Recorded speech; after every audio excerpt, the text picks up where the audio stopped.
government to business, G2B, business to business, and people to people, P2P.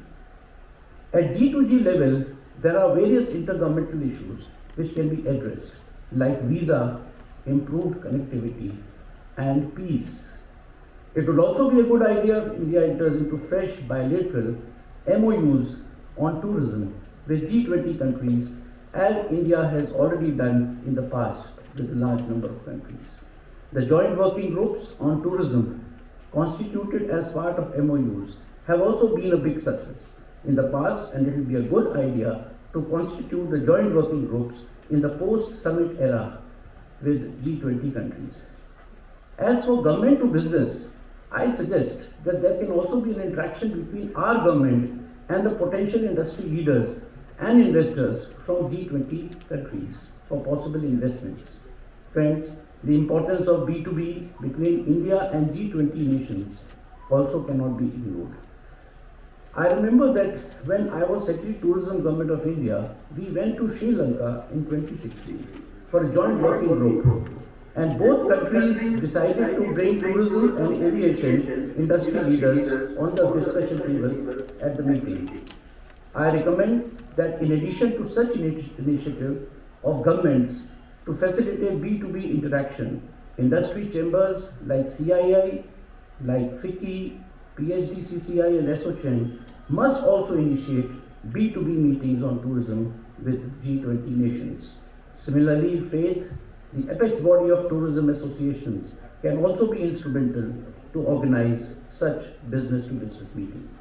And friends, when I talk about people-to-people interaction, I am reminded of the unique initiative which the Indian and Chinese government had taken during the year 2015-16, when 2015 was celebrated as a year of visit to India by people of China, and the year 2016 was declared as the year of visit to China by the people of India. Friends, I was a witness to the positive outcome of this initiative, and I suggest that a similar model with G20 countries can be explored during the deliberations in future G20 tourism working groups.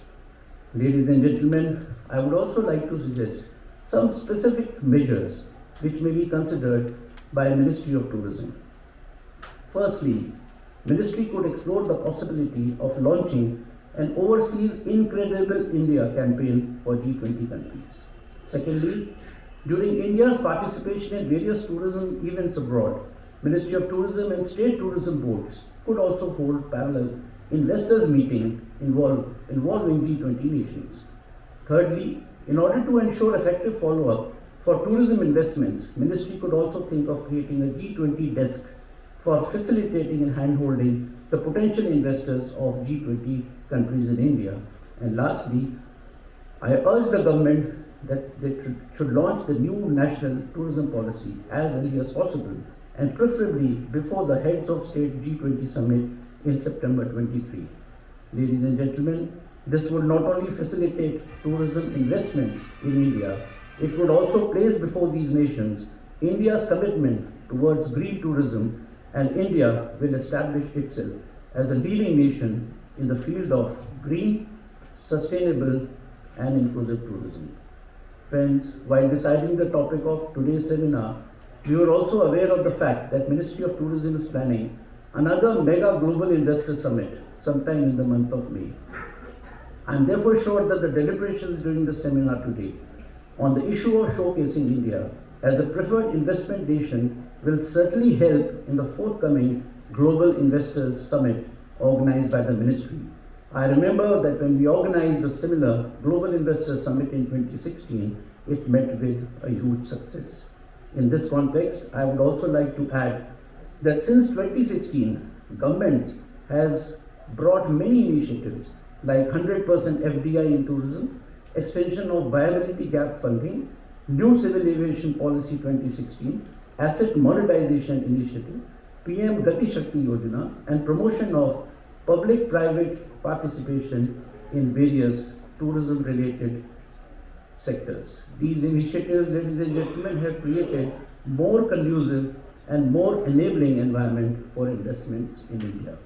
I would also like to mention here that India is inviting a large number of G20 international organizations like International Monetary Fund, World Bank, and also some guest international organizations like Asian Development Bank.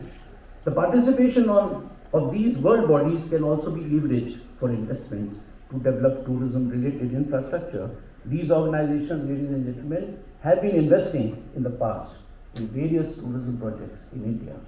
Friends, G20 is an economic platform comprising economically the most strong nations, and therefore focusing our attention on both short-term and long-term initiatives will help India to bring big investments into tourism, hospitality and travel sector.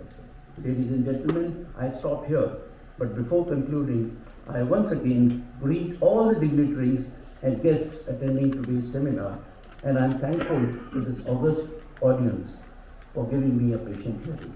Thank you, ladies and gentlemen.